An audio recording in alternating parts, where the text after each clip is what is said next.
এ পর্যায়ে আমরা জানবো জাকাত ফরজ হওয়ার কিছু শর্ত আছে। আপনি সামান্য কিছু সম্পদের মালিক হলেই যে জাকাত ফরজ, ব্যাপারটি এমন নয়। এটার কিছু প্রক্রিয়া আছে। এই প্রক্রিয়াগুলোর মধ্য দিয়ে যদি আপনি যান তবে আপনার জাকাত ফরজ হবে। জাকাত ফরজ হওয়ার মোট 5টি শর্ত আছে।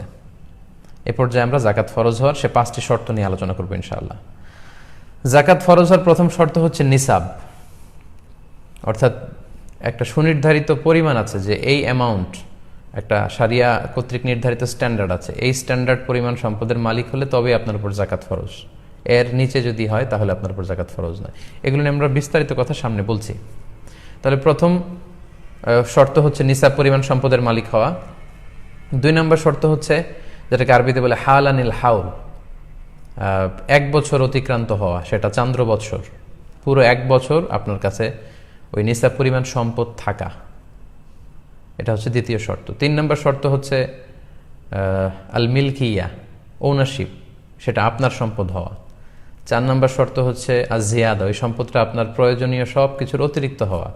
5 নম্বর শর্ত হচ্ছে আদামুদ্দুয়ুন, মানে আপনার খুব বেশি পরিমাণে ঋণ না থাকা। যে পরিমাণে সম্পদ তার চেয়ে বেশি যদি ঋণ থাকে তাহলে তো আগে ঋণ দিতে হবে, জাকাত দেওয়া লাগবে না। এই মোটামুটি জাকাত ফরজ হওয়ার এই 5টি শর্ত। তো এই 5টি শর্ত সম্পর্কে আমাদের বিস্তারিত শুনতে হবে।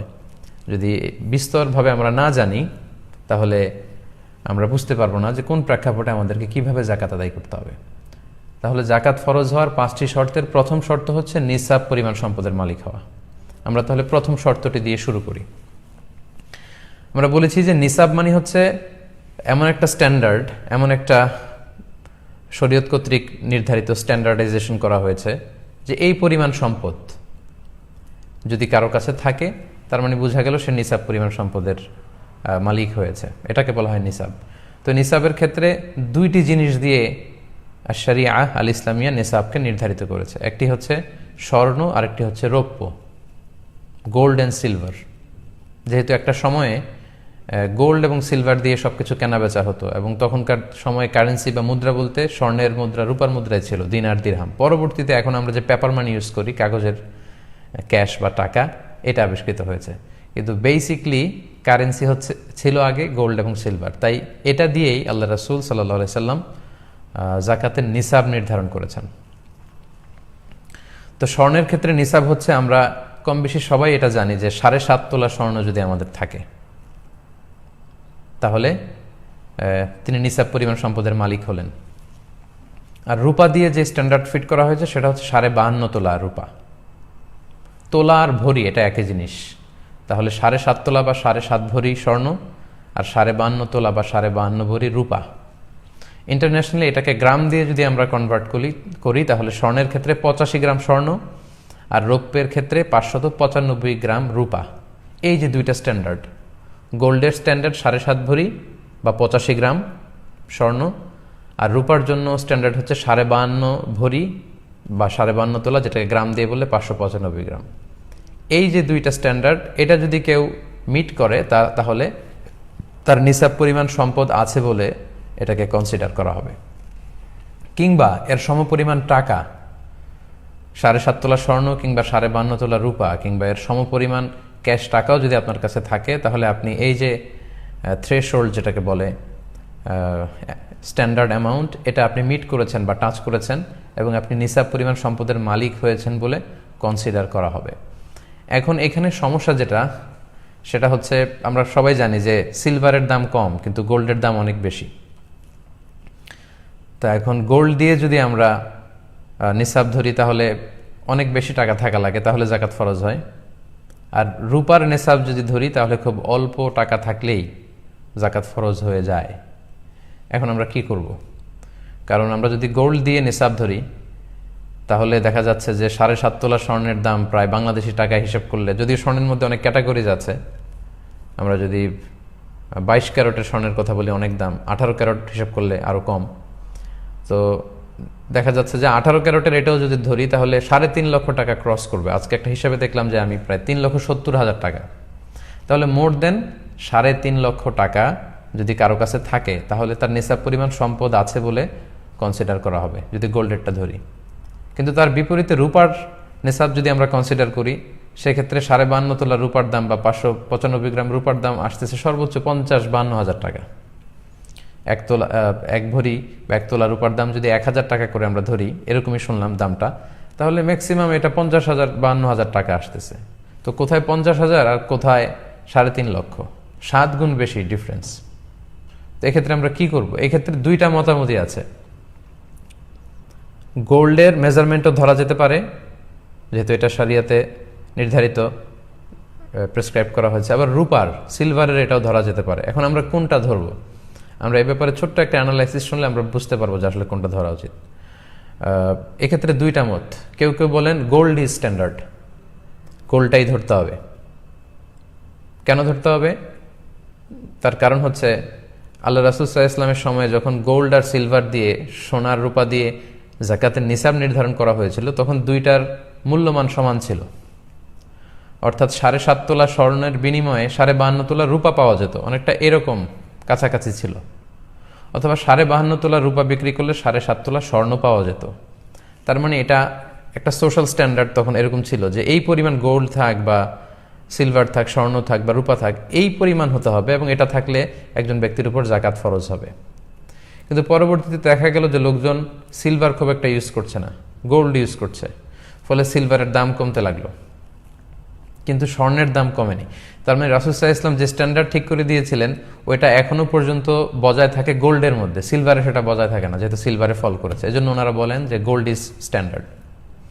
আচ্ছা, 2 নাম্বার তারা যে যুক্তি দাঁড় করায় সেটা হচ্ছে যাকাতের ক্ষেত্রে বলা হয়েছে তুখযু মিন আগনিয়াইহিম, যাকাত ধনীদের থেকে নেওয়া হবে, ওয়া তুরাদ্দু আলা ফুকারাইহিম, আর গরিবদের মধ্যে বন্টন করা হবে।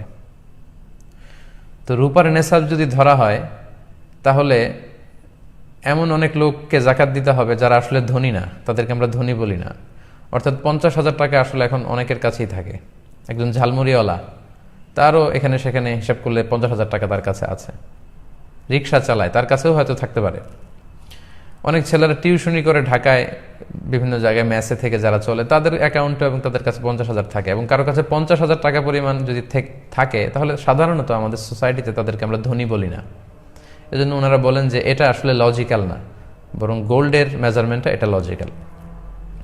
তাদের 3 নম্বর কথা হচ্ছে যে গোল্ডের দাম কিন্তু স্টেবল, বাড়ে কমে খুব সামান্য, রূপার মতো এত ফল করে না।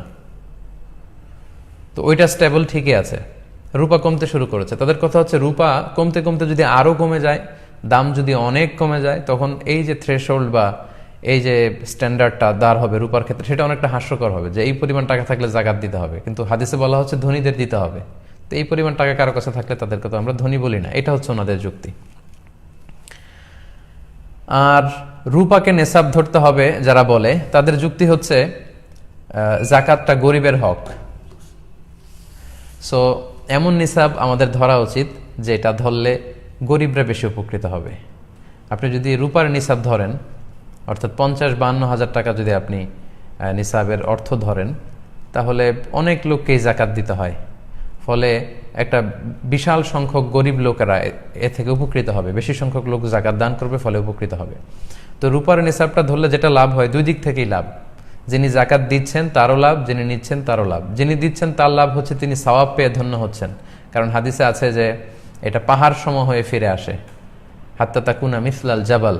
আপনি যে যাকাত দান করবেন এটা বিফলে যাচ্ছে না, এটা পাহাড় সমান বড় করে আল্লাহ তাআলা আপনাকে ফিরিয়ে দিবেন। আবার এই বিশ্বাসটা আমাদের থাকতে হবে। আর যিনি নিচ্ছেন, গ্রহীতা, তিনি উপকৃত হচ্ছেন আর্থিকভাবে। তাহলে রূপার নেসাব যদি এটাকে যদি আমরা স্ট্যান্ডার্ড ধরি, তাহলে দুই দিক থেকে সুবিধা, দাতা এবং গ্রহীতা উভয়ই লাভবান। দাতা লাভবান হচ্ছে আখিরাতে, এবং যেই লাভটা আমাদের খুব বেশি দরকার। আর গ্রহীতা লাভবান হচ্ছে দুনিয়াতে, দারিদ্রতা বিমোচনের ক্ষেত্রে এটা বিশাল একটা ভূমিকা পালন করবে। So with all this aspects and discussion, দুই দিকের সব যুক্তি তথ্যপাত্য আমরা পেশ করার পরে আমরা এই সিদ্ধান্তে আসতে পারি যে আমরা রূপার যে নেসাবটা, এইটা সাজেস্ট করা উচিত। এটা সাজেস্ট করলে সবারই লাভ, যিনি দিচ্ছেন তারও লাভ, সওয়াব পেয়ে ধন্য হচ্ছেন, আর যিনি নিচ্ছেন, যেহেতু এটা গরিবদের হক, গরিবরাও অনেক উপকৃত হচ্ছে। কিন্তু স্বর্ণের নিসাবটা ধরলে কিন্তু অনেকের জন্য যাকাত ফরজ হচ্ছে না। বাট এখানে একটা জিনিস খেয়াল রাখতে হবে, যেহেতু আল্লাহ রাসূল সাল্লাল্লাহু আলাইহি ওয়াসাল্লাম স্বর্ণেরও নিসাব উল্লেখ করেছেন, কেউ যদি স্বর্ণের নিসাবটা ধরে এবং তার কাছে যদি মনে হয় যে না এটা বেশি লজিক্যাল, রূপারটা আমি ধরবো না, তাহলে এটাও ঠিক আছে। স্বর্ণের নিসাব অনুযায়ী যদি কেউ জাকাত আদায় করে, তার জাকাতও আদায় হয়ে যাবে। তার জাকাত যে আদায় হয়নি এমনটা বলা যাবে না। কিন্তু আমরা যেহেতু জাকাতটা গরিবের হক, আনফা আলিল ফোকারা, সেহেতু আমরা রূপারটাকে সাজেস্ট করি। তাহলে যিনি দিচ্ছেন, যিনি পাচ্ছেন, উভয় উপকৃত হবেন। আশা করি নিসাবের প্রথম যে শর্ত জাকাত ফরজ হওয়ার, নিসাব, এ ব্যাপারে আপনারা ব্যাপারটা বুঝতে পেরেছেন এবং ক্লিয়ার হয়েছেন আশা করছি। এবার জাকাত ফরজ হওয়ার দ্বিতীয় শর্তের দিকে আমরা যাই। দ্বিতীয় শর্ত আমরা বলেছিলাম যে হাল আনিল হাউল, অর্থাৎ 1 বছর পূর্ণ হওয়া। এই যে আপনি রূপার নিসাবের মালিক হলেন, লেটসে 50,000 টাকাই ধরুন, লেটসে 50,000 বিডি টাকা। এই টাকার মালিক যেদিন আপনি হবেন, আল্লাহ তাআলা এই পরিমাণ টাকা বা গোল্ড বা সিলভার যদি আল্লাহ আপনাকে মালিক বানায়, তখন ওই ডেটটা আপনাকে টুকে রাখতে হবে। কারণ আল্লাহ তাআলা আপনাকে যে নিসাবের যে সীমা, ওই সীমায় পৌঁছিয়েছেন। আপনি আল্লাহ শুকরিয়া করে ওই ডেটটা টুকে রাখবেন। যখন আপনি এই পরিমাণ সম্পদের মালিক হয়েছেন, আপনার ডায়েরিতে টুকে রাখবেন যে এত তারিখে আল্লাহ তাআলা আমাকে নিসাব পরিমাণ সম্পদের মালিক বানিয়েছে। এবং বানানোর পরে আপনি অপেক্ষা করবেন যে 1 বছর পরিমাণ সময়, 1 বছরের এই দীর্ঘ পিরিয়ড অফ টাইমে এই পরিমাণ টাকা আপনার কাছে থাকে কিনা, এটা স্টেবিলিটি কতটুকু, সারিয়া এটা দেখতে চাই। হুট করে কেউ টাকার মালিক হলেই তাকে জাকাত দিতে হয় না, বরং এটা 1 বছর অতিক্রান্ত হয় কিনা এটা দেখতে হবে। এই 1 বছর পরিমাণ আপনার ফিনান্সিয়াল অবস্থা ভালো থাকাটাকেই হাল আনিল হাউল বলা হচ্ছে। 1 বছর পরিমাণে নিসাব পরিমাণ সম্পদ থাকতে হবে, তাহলে আপনার উপর জাকাত ফরজ হবে, তা না হলে নয়। হুট করে জাকাত ফরজ হয় না। তো এখানে বছরের হিসাব যদি আপনি করেন, সেক্ষেত্রে আপনাকে চান্দ্র বছরের হিসাব করতে হবে, সৌর বছর না।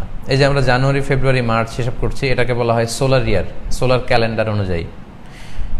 কিন্তু আপনি জাকাতের হিসাব যখন করবেন, আপনাকে লুনার ইয়ার ধরে হিসাব করতে হবে, মানে চান্দ্র বৎসর, যেটা হয় 354 দিনে 1 বছর হয়।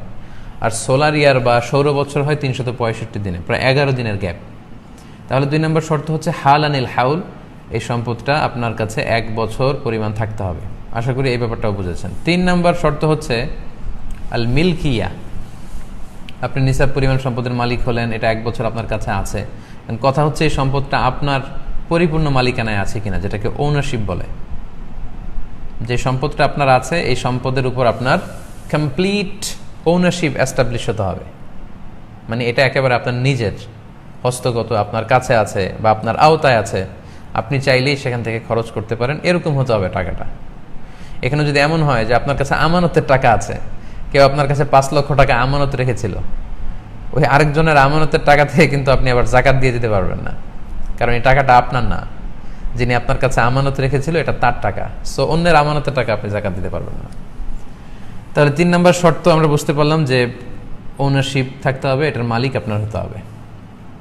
4 নম্বর শর্ত হচ্ছে, আরবিতে এটাকে বলে আজিয়াদা, মানে অতিরিক্ত হওয়া। আপনার প্রয়োজনাতিরিক্ত হতে হবে এই সম্পদটা, আপনার কাজে লাগছে না, অলস পড়ে আছে, অতিরিক্ত টাকা, উদ্বৃত্ত টাকা। দেখেন ইসলামী শরিয়া কত সুন্দর ভারসাম্যপূর্ণ বিধান আমাদের জন্য ফিক্স করেছে। ইসলাম বলছে যে তোমার সকল খরচ, আপনার পার্সোনাল এক্সপেন্সেস যা আছে, আপনার ফ্যামিলি এক্সপেন্সেস, আপনার ট্রান্সপোর্টেশনের জন্য যে খরচ লাগে, আপনার অ্যাকোমোডেশন বা লিভিং কস্ট, যেই ফ্ল্যাটে আপনি থাকছেন ওই ফ্ল্যাটের ভাড়া আপনি ঠিকমতো দিতে পারছেন, আপনার বাচ্চাদের স্কুলিং, আপনাদের মেডিকেল এক্সপেন্সেস, যেটা চিকিৎসার জন্য যত খরচ, এই সব যাওয়ার পরে, ইভেন আপনার হালাল এন্টারটেনমেন্টের পরে, আপনি প্রতি বছর কোথাও ট্যুর করেন বা বেড়াতে যান, এগুলোর খরচও ঠিকঠাক মতো চলছে। অর্থাৎ আপনার খাওয়া দাওয়া, চলা ফেরা, বাচ্চাদের পড়াশোনা, একটা সম্মানজনক লাইফ লিড করার পরে যদি প্রতি মাসেই আপনার কাছে এরকম 50-52 হাজার টাকা অতিরিক্ত থেকে যায় এবং এটা পুরো বছর ব্যাপী আপনার কাছে থেকে যায়, ঠিক তখন আপনার উপর জাকাত ফরজ হয়, এর আগে না। অর্থাৎ আপনার নিত্য প্রয়োজনীয় সব কিছু খুব স্মুথলি, আপনার life leading system is very smooth, খুব স্মুথলি আপনি সব কিছু করছেন, আপনার কোনো সমস্যা হচ্ছে না, সব চাহিদা আপনি ফুলফিল করতে পারছেন। তারপরেও কিছু টাকা, নিসাব পরিমাণ টাকা যদি আপনার কাছে থেকে যায়, ঠিক তখনই শরিয়া আপনার উপর জাকাতকে ওয়াজিব করে, তার আগে নয়। তাহলে 4 নম্বর শর্ত আমরা জানলাম যে এটা আপনার অতিরিক্ত, কাজে লাগছে না, অলস টাকা, উদ্বৃত্ত টাকা পড়ে আছে, ওইটার উপর জাকাত ফরজ। আপনার প্রয়োজনীয় টাকা থেকে জাকাত দিতে বলা হয়নি। তাহলে 4টা শর্ত আমরা জানলাম। এবার জাকাত ফরজ হওয়ার সর্বশেষ শর্ত হচ্ছে আদামুদ্দুয়ুন, ঋণ না থাকা। আপনার কাছে টাকা আছে ঠিকই, কিন্তু আবার ঋণও আছে বিশাল পরিমাণ। যে পরিমাণে টাকা আছে তার চেয়ে যদি বেশি ঋণ থাকে তাহলে আপনি জাকাত দিবেন না, আগে ঋণ দিবেন। তো এই পরিমাণ ঋণ থাকলে আপনার উপর জাকাত কিন্তু ফরজ হয় না। ঋণের ক্ষেত্রে কয়েকটি বিষয় খুব ভালো করে আমাদেরকে বুঝে নিতে হবে। ঋণের কিছু ধরন আছে, কিছু ক্লাসিফিকেশন আছে। এক ধরনের ঋণ হচ্ছে যেটা আমাকে একবারে পরিশোধ করে দিতে হবে। আপনি যেদিন জাকাত হিসেব করবেন ওই দিন এই ঋণটা আপনি আপনার মূল অ্যাসেট থেকে বাদ দিতে পারবেন। যেমন ধরুন আপনি জরুরি একটা কাজে আপনার বন্ধুর কাছ থেকে 1 লক্ষ টাকা নিয়েছিলেন এবং বলেছিলেন যে 2-3 মাস পরে আপনি তাকে ফেরত দেবেন। তো আজকে আপনার জাকাতের হিসাব করার ডেট, তো 2-1 মাসের মধ্যেই আপনাকে ওই 1 লক্ষ টাকা আপনার বন্ধুকে ফেরত দিয়ে দিতে হবে। তখন আপনি আপনার মূল অ্যাসেট থেকে এই ঋণের টাকাটা বাদ দিতে পারবেন, যেটা আপনাকে একবারে পরিশোধ করতে হয়। আচ্ছা, এটা বোঝা গেল। এবার আসি, কিছু ঋণ আছে একবারে পরিশোধ করতে হয় না, কিস্তিতে পরিশোধ করতে হয়, যেটাকে ইনস্টলমেন্টে যেই ডেটটা আমরা দিয়ে থাকি। এরকম অনেক সময় হয় যে আমি কিস্তিতে গাড়ি কিনলাম, 10 বছরের কিস্তি, প্রতি বছর আমাকে এত এত টাকা দিয়ে দিতে হবে। সেক্ষেত্রে আপনার পুরো ঋণের টাকা কিন্তু আপনি বাদ দিতে পারবেন না। কারণ বাংলাদেশে এরকম অনেক সিআইপি আছে, অনেক বড় বড় ব্যবসায়ী আছে যারা হাজার হাজার কোটি টাকা ব্যাংক থেকে ঋণ নিয়ে থাকে। তারা যদি জাকাত হিসাব করার সময় বলে যে আমার তো ঋণ আছে, আমি জাকাত দেব না, তাহলে তো উনি আর জাকাত দিবে কি? উনারই আরও জাকাত দেওয়া লাগবে, কারণ ঋণগ্রস্ত ব্যক্তিকে তো জাকাতের টাকা দিয়ে হেল্প করা যায়। তো এই ধরনের বড় ব্যবসায়ী যারা আছে ওনারা এটার আওতাভুক্ত নয়। এখানে আমি স্বাভাবিক ঋণের কথা বলছি। আপনার জরুরি প্রয়োজনে বেসিক নিডস পূরণের জন্য আপনি যেই ঋণ করেছেন, সেই ঋণ যদি কিস্তিতে পরিশোধযোগ্য ঋণ হয়, ইনস্টলমেন্টের ঋণ হয়, সেক্ষেত্রে আপনি পুরো ঋণের টাকা বাদ দিতে পারবেন না। আপনি বাদ দিবেন হচ্ছে ম্যাক্সিমাম 12 মান্থস, 12 মাসের ঋণ। কারণ জাকাতের হিসাবটা হচ্ছে এটা ইয়ারলি একটা ক্যালকুলেশন, 1 বছরের হিসাব। তো সামনের 1 বছরে আপনার কত টাকা কিস্তিতে ঋণ পরিশোধ করতে হবে সেটা আপনি বাদ দিতে পারবেন, মানে 12 মাস। 12 মাসে আপনি কত ঋণ পে করবেন শুধু অতটুকু বাদ দিতে পারবেন, এর চেয়ে বেশি আপনি বাদ দিতে পারবেন না।